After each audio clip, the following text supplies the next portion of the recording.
1789.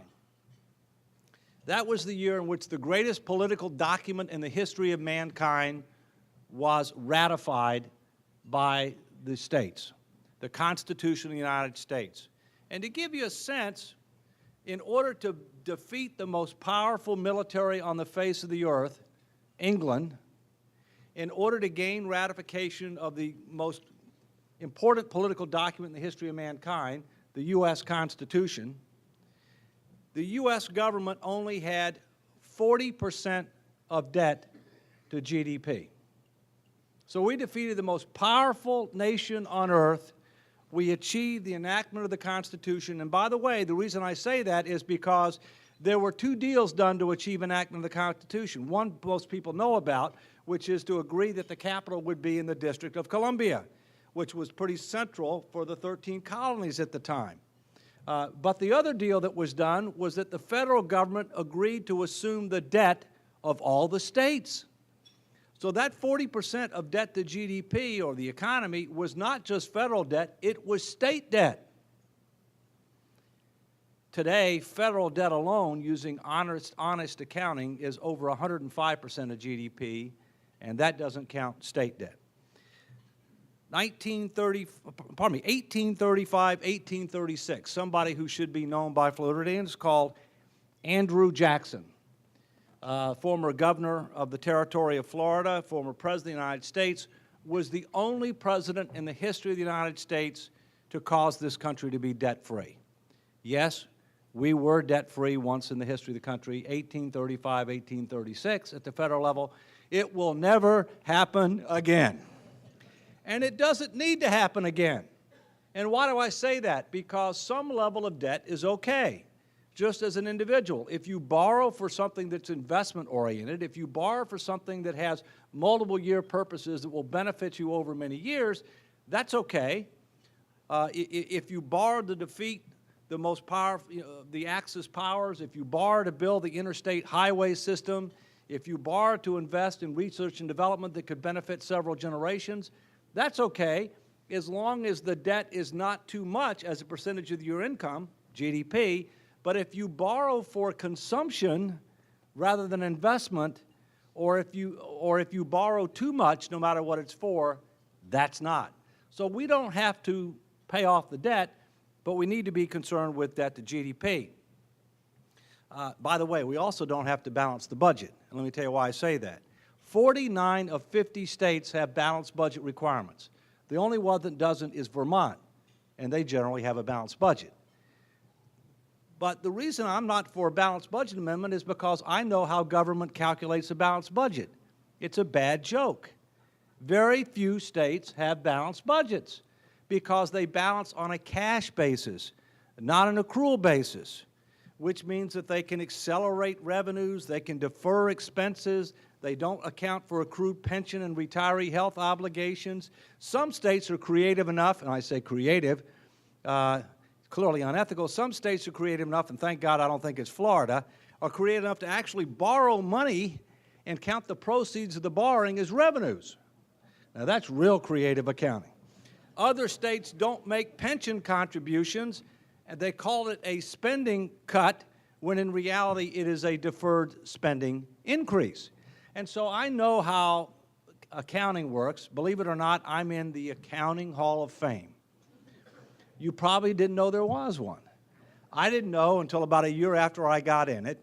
It's really kind of more like an accounting hallway of fame at Ohio State University. You check it out sometime when you're going up to the Pro Football Hall of Fame, the Rock and Roll Hall of Fame. Don't forget about the Accounting Hall of Fame. I mean, it's not very exciting, but, it's there. 1913 is the next date. Three things happened in 1913 that fueled the growth of the federal government, the expansion in the scope of the federal government, so size and scope, and undercut states' rights. Number one, the income tax. Number two, the Federal Reserve. And number three, senators became directly elected by the people rather than appointed by state legislatures. Previously, senators, U.S. senators, were appointed by state legislatures. Why? To protect states' rights. The Senate was supposed to be the cooling pot to be able to not be concerned with the emotions of the day, which the House by definition is, and the Senate was also supposed to protect states' rights because every state got 2 senators, no matter what their size was.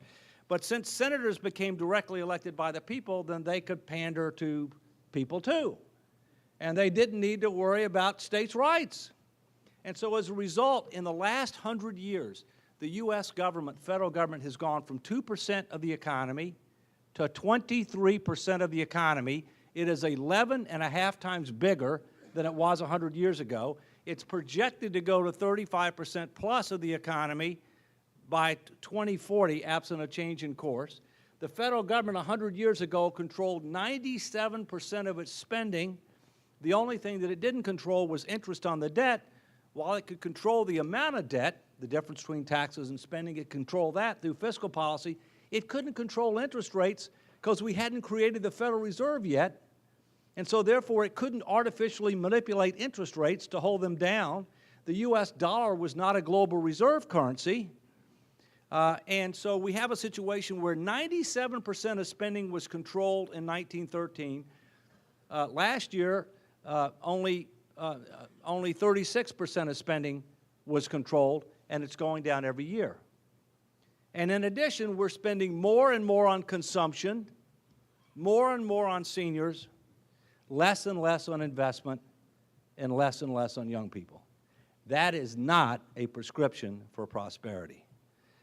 And we have 4 problems with regard to our finances at all levels of government: federal government, state government, and local government. Number 1, huge unfunded retirement obligations for retirement income, for health care, and for long-term care. Huge unfunded retirement obligations. Number 2, out-of-control health care costs. And while they have abated somewhat of late, they're still growing much faster than inflation and much faster than the economy when the economy grows, and demographics are destiny. And we're going down from 16 people working for every person retired in 1950 to 3.2 today to 2 to 1 in 1935. Demographics are destiny. And number 3, too much spending on consumption, not enough spending on investment. And number 4, outdated tax systems. Those 4 factors exist at all levels of government, and we also have to keep in mind the law of gravity. Bad news flows downhill. And so when the federal government restructures, it's not a matter if the federal government is going to restructure, it's a matter of when and under what circumstances. When it restructures, it will, listen carefully, spend significantly less than projected and tax more than historically it's taxed. So it will do less and it will take more. And the bad news will end up flowing downhill because most states, including Florida, are dependent upon the federal government for about 40% of their revenues. And in addition, many states, fortunately Florida not as bad, already have significant liabilities and unfunded obligations per taxpayer that they've kind of come to grips with. Fortunately, Florida only has $2,700 per taxpayer in liabilities and unfunded promises per taxpayer as of about a year ago. About $2,700. You rank number 14. Believe it or not, there are 6 states that actually have positive net worth per taxpayer, Alaska being the best. Unfortunately, I live in Connecticut. Connecticut is a small state of 3.7 million people, so it doesn't make a lot of top 10 lists when you talk about gross unfunded obligations, gross liabilities, but that's not what matters. What matters is how much per taxpayer, not per person, per taxpayer, because not everybody pays taxes, okay? Now, fortunately, Florida is one of the states that doesn't have income taxes. Connecticut used to be one of those states, but we do now, and that was part of the tipping point where we went from being above average in the country to below average. There were several other factors that happened there too. It wasn't just that factor. But the fact is we've got a situation where we are 50 out of 50, dead last. In addition, Connecticut is the only state in the Union that had negative economic growth last year. In addition, Connecticut is the only state in the Union that has not added one new private sector job since 1990. Not one net new private sector job. And the reason I mention that is because my nonprofit, the Come Back America Initiative, just published this report, which benchmarks a lot of states, including Florida. Because basically what we do is we issued it, it's focused on Connecticut, it's called Connecticut at Risk, but what it does is it talks about where we've been, where we are, where we're headed, and how we compare to others. And Florida is one of the 10 states that we use to benchmark against, because after all, you don't just compete with your surrounding states, you compete with every state in the union. In fact, last week when I was up at the Capitol, South Carolina was up trying to recruit business, and I'm sure Florida would probably either been there or going to be there. And so my point is that we have to keep in mind that whether you're a country, whether you're a state, whether you're a company, whether you're an individual, whether you're a college, it doesn't matter. You need to know how are you doing based upon outcome-based results. Are you getting better or worse? And how do you compare to your peer group or your competitor or comparator group? And if you don't know all those things, you don't know how you're doing.